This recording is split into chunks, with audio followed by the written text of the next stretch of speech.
인간은 누구나 생명이라는 것 가지고 삽니다. 생명이라는 것 우리가 볼 수는 없지만 아마도 가장 귀하고 소중한 것일 겁니다.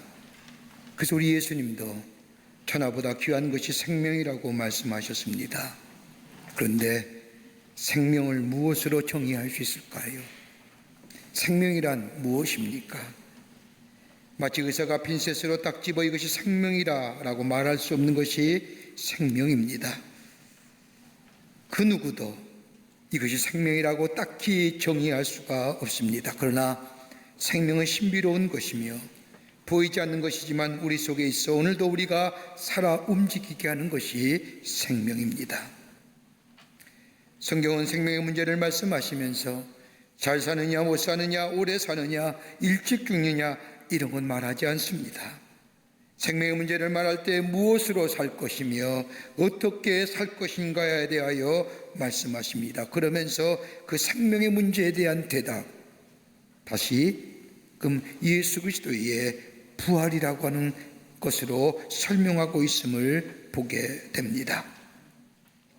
부활을 얘기할 때에 많은 사람들이 부활에 대하여 잘못된 생각을 하고 있는 것을 보게 됩니다. 그 하나가 뭐냐? 마치 부활을 생명의 자연현상으로 일반화하여 이해하려는 생각입니다.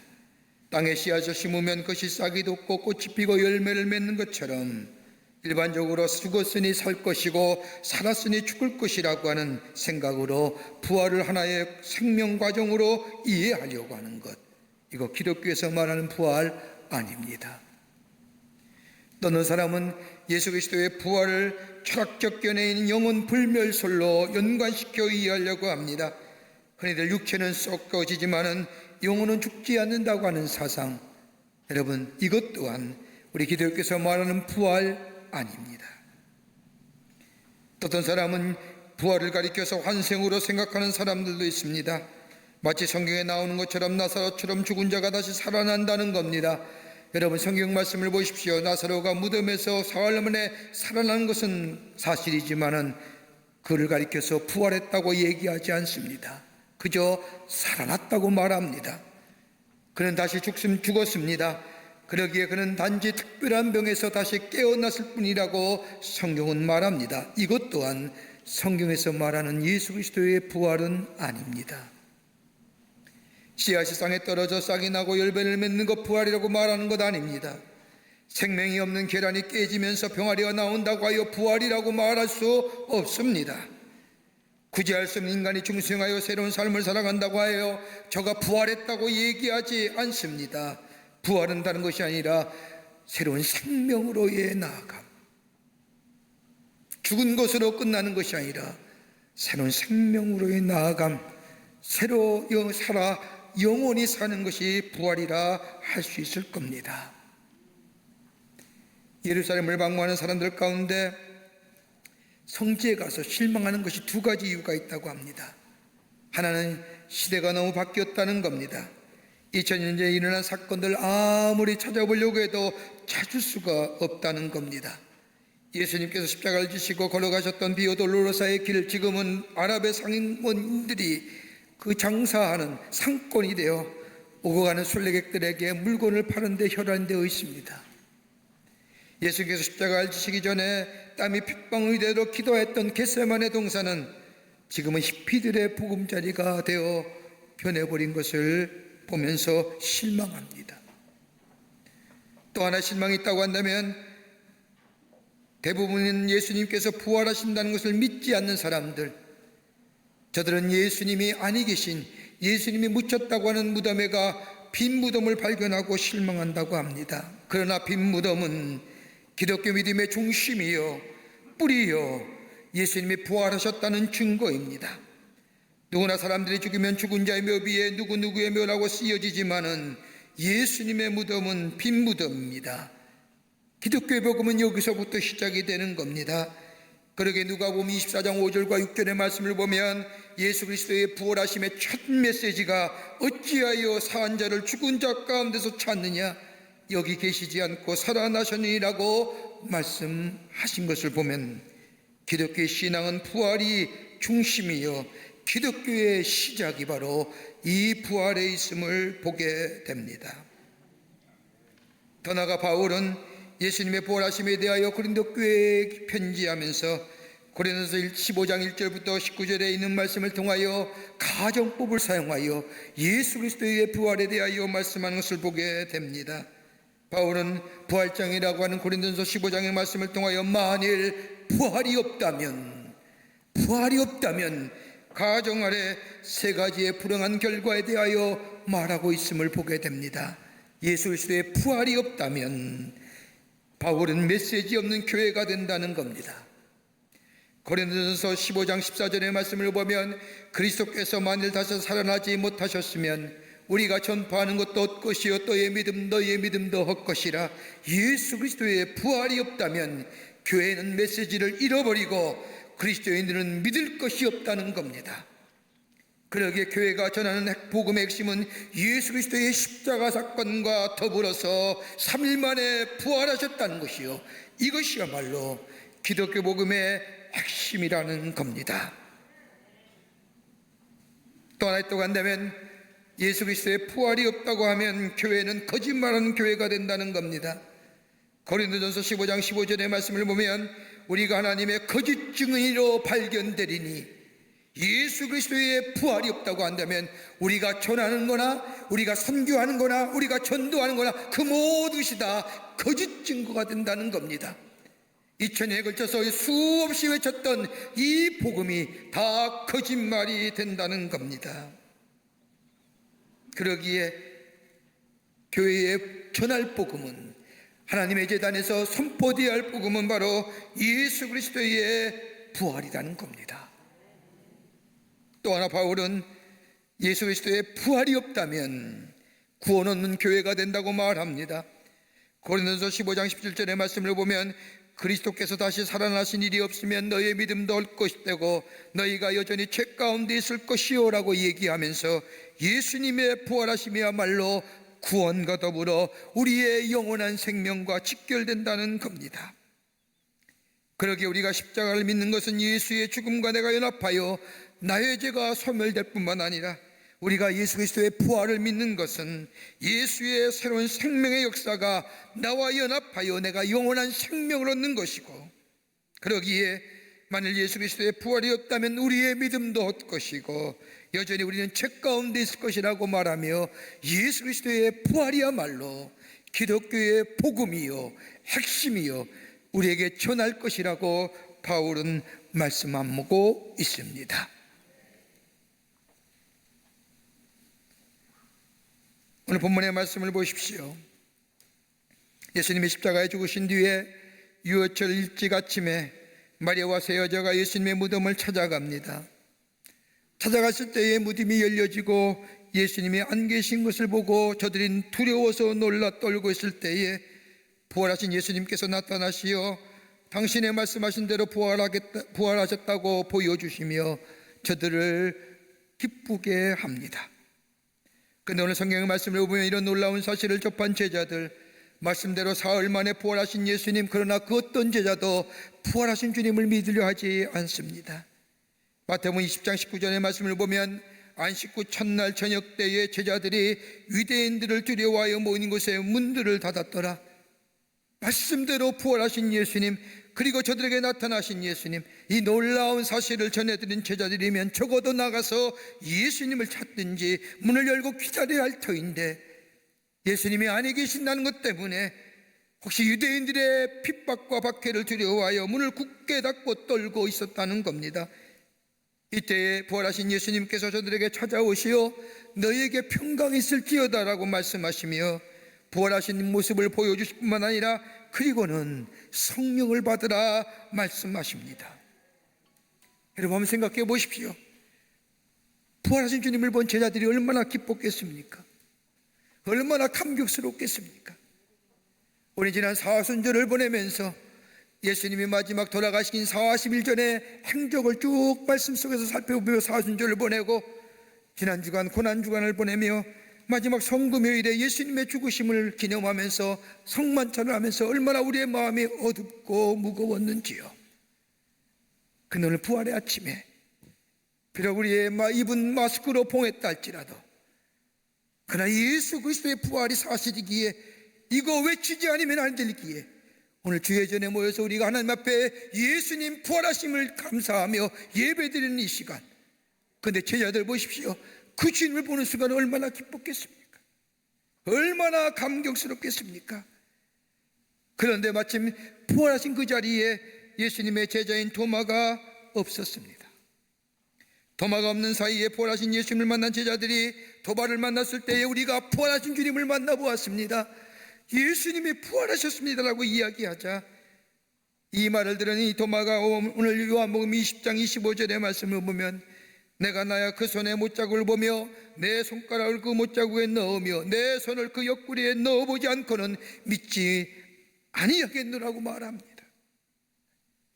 내가 보지 않고는, 내가 만지지 않고는 내가 믿지 못하겠노라. 이 말을, 이런 도마를 향하여 8일 만에 다시 부활하신 예수님이 나타나시어 도마와 제자들을 향하여 다시 한번 평강을 기원하면서 못자국 난 손과 옆구리에 도마의 손을 넣어 만져보게 하시며 부활의 놀라운 사건을 체험케 하실 뿐만 아니라 저들을 새롭게 하신 것을 보게 됩니다. 죄와 사망의 권세를 이기시고 부활하신 이 예수님, 이 아침에 기쁨으로 맞이하며 부활의 주님을 찬양하는 이 시간, 의심 많은 도마에게 나타나셔서 말씀하시며 내 손을 내 옆구리에 내 못자국에 넣어보라고 말씀하실 뿐만 아니라 부활의 신앙을 저들에게 부활하신 주님으로 보여주심으로 확인시켜 주시고, 더 나아가 보지 않는 것이 복되더라고 말씀하십니다. 보지 않고 믿는 것이 복되더라고 도마와 더불어 제자들에게 말씀하신 이 주님의 말씀, 무슨 말씀일까요? 예수 그리스도의 부활이 보지 않고 믿는 것이 복되더라고 한 말씀과 어떤 연관이 있을까요?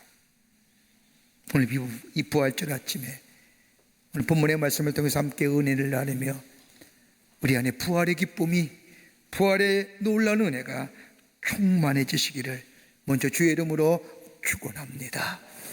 첫째는 부활의 실제성이라는 겁니다. 예수님의 부활은 실제적인 겁니다. 오늘 본문의 말씀을 보십시오. 의심하는 도마가 요한복음 20장 25절에 내 손을 예수님의 못자국 난 손 그리고 창에 찔린 옆구리를 손에 넣지 않고는 믿지 못하겠노라고 말한 도마를 향하여 예수님은 27절에 와서 믿음 없는 자가 되지 말고 믿는 자가 되라 하십니다. 이 말씀은 다름 아니라 예수님의 부활은 추상적이고 관념적인 부활이 아니라는 겁니다. 부활의 개연성이나 사실이나 아니냐, 합리적이냐 불합리적이냐, 가능하냐 불가능하냐, 이런 거 말씀하지 않는 거 아는 거 아닙니다. 그 형태가 어떠한 것인가에 대해서도 설명하지 않습니다. 너무나 단순하게 내 손을 만져보아라, 내 옆구리에 넣어보라, 그리고 믿는 자가 되거라라고 말씀하십니다. 여러분, 본다는 것과 믿는 것과 어떤 연관성이 있습니까? 보는 것만 믿겠다고 말하는 사람은 다분히 실증적이고 경험적인 토대로 대단히 이성적인 것처럼 보이지만 여러분, 아닙니다. 가만히 생각해 보십시오. 내가 본다는 게, 보는 것을 가지고 내가 믿고 보는 것 가지고 내가 진리로 삼겠다고 얘기하는 사람, 가만히 보십시오. 내가 본다는 게 그렇게 객관적입니까? 여러분, 보는 게 다 객관적으로 보십니까? 아닙니다. 다분히 주관적인 겁니다. 내가 생각되는 대로 보고 느끼는 대로 보입니다. 하나의 현상의 것들을 보면서 어떤 사람은 좋게 느끼지만 어떤 사람은 불편하게 느끼는 것, 다 주관적으로 느끼고 보기 때문입니다. 균형 잡히지 못합니다. 편향적입니다. 한번 생각해 보십시오. 똑같은 게 있는데 느낌대로 이야기하는 사람 다 다릅니다. 어떤 사람은 좋게 이야기하고 어떤 사람은 나쁘게 이야기하고. 여러분, 사랑하는 마음 가면 다 이쁘지 않습니까? 사랑하는 마음 가지고 보면 다 아름답습니다. 그러나 미워하는 마음 가지고 보면 아무리 이쁜 얼굴이라도 미흡게 보입니다. 의심하는 마음 가지고 보면 의심스럽게 생겨집니다. 그래 내가 어떻게 보느냐는 거예요. 도마 보십시오. 다른 사람들은 부활하신 예수님을 만났다고 하는데 유독 도마만은 내가 보아야 한다고 말합니다. 내 손가락으로 예수님의 못자국 난 손을 만져보아야 한다는 겁니다. 내 손으로 창의로 찔르신 예수님의 옆구리에 놓아봐야 한다고 말합니다. 이성적이고 경험적인 것처럼 보이지만 철저하게 주관적이고 편협하며 폐쇄적이며 나라는 것을 버리지 못함을 봅니다. 다분히 이기적인 거죠. 여러분, 나는 보지 못하였고 만나진 못하였지만 그 사실을 내 것으로 받아들일 때에 그 사건이 내게 사건화되고 내게 실제화되고 내게 역사화되는 거예요. 예수 그리스도의 부활, 나는 믿지 못하였지만 보지 못하였지만 내 그 사실을 내가 믿기에, 다른 사람이 믿었고 역사적인 사실이 있기에 내가 그것을, 내 예수 그리스도의 부활을 내가 믿음으로 갖게 될 때에 그 예수 그리스도의 부활은 내게 사건화되고 실제화되고 역사화되고 능력의 역사가 내게 임하게 되는 겁니다. 죽음과 사망의 권세를 이기시고 미래의 새로운 생명을 소유한다는 것, 경험해 보아야만이 사실이 아니라 객관한 자신을 되는 사실을 내가 믿게 될 때 그것이 실제화되고 내게 역사화되는 거예요. 그럴 때에 죽음을 이기는 능력이, 사망의 어둠을 넉넉히 물리치는 능력이 내게 있어지게 됩니다. 그러기에 도마를 향하여 예수님이 말씀하신 것, 믿음 없는 자가 되지 말고 믿는 자가 되어야 하느니라 하는 거예요.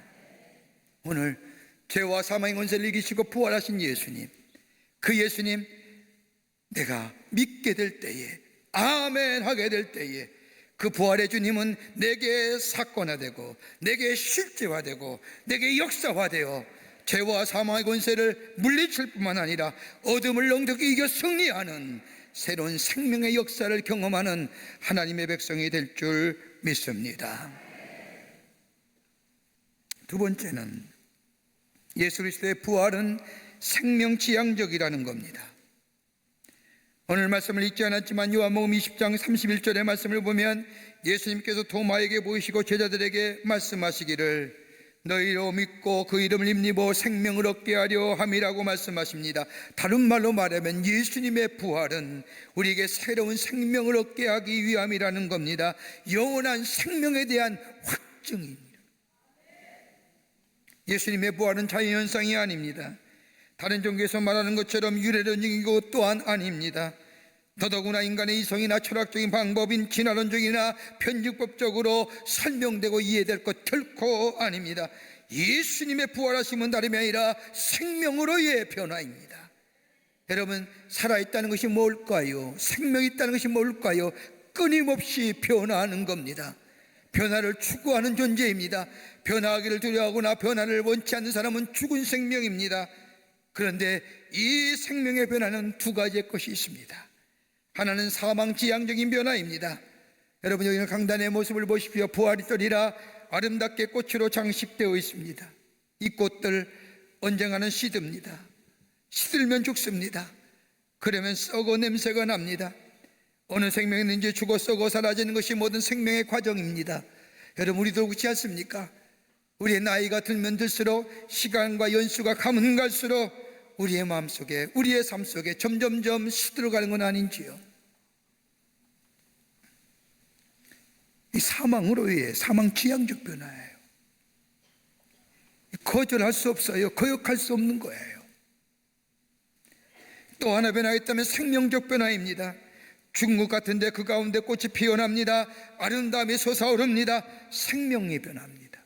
그런데 예수 그리스도의 부활은 이런 생명적 변화가 아니라 생명지향적이라는 겁니다. 영원한 생명으로서의 지속적으로 나아가는 변화라는 겁니다. 여러분, 예수님이 우리를 위하여 십자가에 죽으셨습니다. 십자가에 죽으셨다는 것으로 끝나면 아무런 의미가 없습니다. 속죄함만 있을 뿐입니다. 죄사함의 은총만 있을 뿐입니다. 그러나 예수님이 부활하셨습니다. 부활하심은 사망의 권세를 넘어서서 하나님의 뜨거운 사랑이, 우리를 향한 사랑이 그 속에 담겨져 있습니다. 예수 그리스도의 부활을, 오늘 우리를 의롭다 하십니다. 우리를 죄를 사해 줄 뿐만 아니라 우리에게 영원한 생명을 허락해 주십니다. 하나님의 자녀의 권세로서 이 세상을 넉넉히 승리하는 능력의 역사를 예수 그리스도의 부활을 통하여 우리에게 허락해 주십니다. 그러게 바울은 빌립보서 3장 10절 말씀에 내가 그리스도와 그 부활의 권능과 그 고난에 참여함으로 알게 하여 그의 죽으심을 본받아 어찌하든지 죽은 자 가운데서 부활에 이르려 하느니라. 예수의 부활하심, 생명 취향적인 변화. 그러기에 바울은 이 부활의 권능을 얻으려고 한다고 고백합니다. 부활을 통한 신비로운 능력, 생명 취향적 변화, 어떻게 할 수 있을까요? 이런 놀라운 은혜의 역사가 우리 안에 어떻게 있어질 수 있을까요? 다름 아니라 바울은 내가 죽어야 한다는 겁니다. 내 속의 것들이 죽어져야 한다고 말합니다. 내 속의 것들이 죽어져야만이 부활의 생명을 경험할 수 있다고 말합니다. 이 놀라운 부활의 권능을 알았던 사도 바울은 갈라디아서 2장 20절 말씀에 내가 그리스도와 함께 십자가에 못 박혔나니 그런즉 이제는 내가 산 것이 아니요 오직 내 안에 그리스도께서 사신 것이라고 말씀하실 뿐만 아니라 부활을 통한 생명적 변화를 말할 뿐만 아니라 이것이 내 안에 있어지기 위해서는 갈라디아서 5장 24절에 와서는 그리스도 예수의 사람들은 육체와 함께 그 정과 욕심을 십자가에 못 박아야 하느니라 하신다.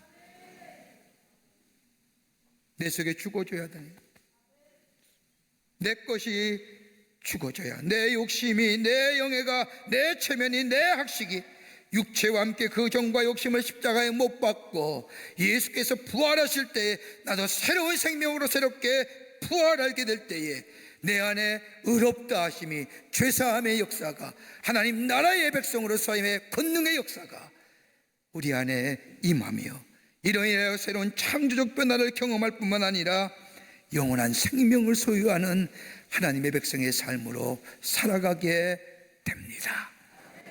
이것이 부활이에요. 부활의 실제성. 끝으로 예수님의 부활은 현재성입니다. 지금도 이루어집니다. 부활신앙으로 살아간다는 겁니다. 예수님이 부활하신 것, 지금도 그 부활의 역사가 우리의 삶 가운데 역사하신다는 겁니다. 요한복음 20장 29절 말씀에 우리 주님이 말씀하시기를 너는 나를 본 거로 믿느냐 보지 못하고 믿는 자들이 복되도라고 말씀합니다. 이 말씀이 무슨 의미일까요? 신앙의 실제성, 부활의 현재성을 얘기하는 겁니다. 요한복음 11장의 말씀을 보면 사두개파 사람들이 예수님을 찾아와 부활에 대하여 질문합니다. 예수님 당시에 두 개의 큰 종교 집합 가운데 바리새파는 부활을 믿지만은 사두개파 사람들은 부활을 믿지 않았습니다. 부활에 대하여 궁금하고 부활에 대하여 의아하고 믿지 않았던 이 사람들이 예수님께서 찾아와 부활에 대하여 말하게 될 때에 요한복음 11장 5절의 말씀을 보면 예수께서 가라사대 나는 부활이요 생명이니 나를 믿는 자는 죽어도 살겠고 무릇 살아서 나를 믿는 자는 영원히 죽지 아니하리니 이것을 내가 믿느냐라고 하는 부활의 현재성이에요. 지금도 부활의 역사예요. 마지막 날만 부활하는 것이 아니라 예수 그리스도의 부활하심을 따르는 자, 지금도 우리 안에 부활의 역사, 부활의 권능의 역사가 우리 안에 있다는 겁니다. 여러분, 보고 믿는 것은 세상의 관점입니다. 그러나 보지 않고 믿는 것은 신앙적 관점입니다. 이걸 믿음이라 부릅니다. 믿음은 지금은 보이지 않지만 있음을 믿는 겁니다. 오늘도 예수님이 명확하게 믿음의 모습을 얘기하지 않습니까? 보지 못하고 보지 않고 믿는 자들이 복되도라고 하는 것은 오늘도 우리 안에 살아 역사하시는 그 부활 주님을 내가 믿게 될 때에 그 부활의 능력이 내 안에 있다는 겁니다. 부활의 현재성이에요. 눈에 보이지 않지만 성령께서 우리와 함께 계시는 것, 부활하신 주님이 우리와 동행하시는 것, 저 엠마오로 내려가는 제자야 곁에 서서 저들은 알지 못하지만 부활의 주님이 저들과 함께 동행하셨던 것처럼 내가 그리스도 안에 거하는 것이 아니라 그리스도께서 내 안에 계시어 나와 더불어 함께 동행하시는 것, 그러기에 부활의 주님과 함께 사는 인생, 부활의 현재성 안에 거하는 인생은 사망의 종로도 달 필요가 없습니다. 사망과 죄에 노예된 상태에서 완전히 자유함을 얻습니다. 예수님과 동행하는 삶이기에 그 어떤 두려움이 와도, 그 어떤 걱정과 염려가 와도 두렵지 않고 걱정하지 않습니다. 왜요? 부활하신, 죄와 어둠과 사망의 권세를 이겨 승리하신 부활의 주님이 오늘 우리 안에 있기 때문입니다. 이게 그리스도의 윤리예요. 여기에 죄를 이길 능력이 있고요, 여기에 시험을 이길 능력이 있고요, 환난을 넉넉히 이기게 됩니다. 내가 이길 능력이 있어서가 아니라 사망과 죽음의 권세를 이기신 그 부활의 주님이 오늘 내 안에 사시기 때문입니다. 20세기 유명한 인도의 전도자였던 선다싱이 어느 날 길을 가다가 사람들이 모여 웅성거리는 광경을 봅니다. 무슨 일인가 궁금해서 사람들 헤집고 들여다보니 수선한 사람이 팔을 높이 쳐들고 앉아있는 겁니다. 자기 손으로 지은 죄가 너무 많아서 스스로 그 손을 벌하겠다는 겁니다. 그 모양이 하도 측은해서 선다싱이 이렇게 타을입니다. 수십 년을 그렇게 벌을 손들 그 손이 깨끗해지겠습니까? 손뿐 아니라 온몸을 매질한다고 해서 새롭게 될 수 있습니까? 결코 아닙니다. 새롭게 되는 길은 다름이 아니라 부활하신 예수님을 믿으십시오. 당신의 죄를 위하여 십자가에 달려 돌아가 당신의 죄를 사하신 그 십자가에 달리신 예수님, 그리고 부활하시어 우리에게 부활한 새로운 생명, 영원한 생명을 주신 그 부활의 주님을 믿게 될 때에 당신의 죄, 모든 죄가 용서해 주시고 깨끗게 해 주실 것입니다. 지금 믿으세요.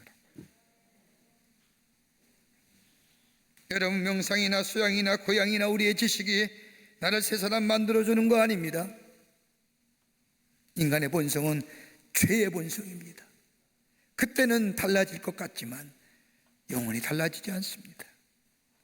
극기나 수도를 통해서 나를 새로운 창조의 변화를 가져오는 것이 아닙니다.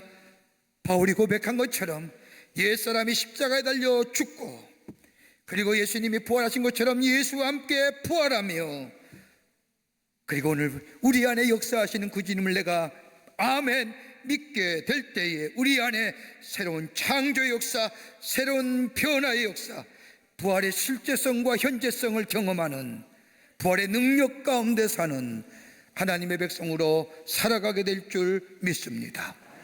여러분, 코로나19로 인해 얼마나 두렵습니까? 얼마나 공포스럽고 불안과 염려 가운데 있습니까? 여러분, 이 어두운 시대에 주님이 필요한 이유가 여기 있습니다. 이 지구촌에 부활의 기쁜 소식이 널리 증거되어야 할 이유가 여기 있단 말입니다. 부활하신 주님이 오늘 우리 안에 있으면 죄와 사망의 권세를 이기고 승리하신 것처럼 우리 안에 어둠과 불안과 두려움과 공포, 주님과 함께 이겨 승리케 하는 하나님의 역사를 경험하는 백성들이 될 수 있습니다. 우리 주님이 부활하셨습니다. 우리 가운데 오셨습니다. 그리고 예수님께서 말씀하신 거로 너는 나를 본 거로 믿느냐? 보지 못하고 믿는 자들이 복되더라고 말씀하신 것처럼 아멘, 나를 위해 부활하셨습니다. 내가 믿습니다. 고백하게 될 때 그 주님이, 그 부활이 우리 안에 사건화되고 우리 안에 실제화되고 우리 안에 역사화되고 우리 안에 능력화되어 부활 승리, 신앙으로 승리케 하시는 놀라운 은혜가 우리에게 이 땅의 이 백성 위에 임하게 될 줄 믿습니다. 부활 승리로, 신앙으로 승리하며 사시는 여러분과 저와 되시기를 주의 이름으로 축원합니다.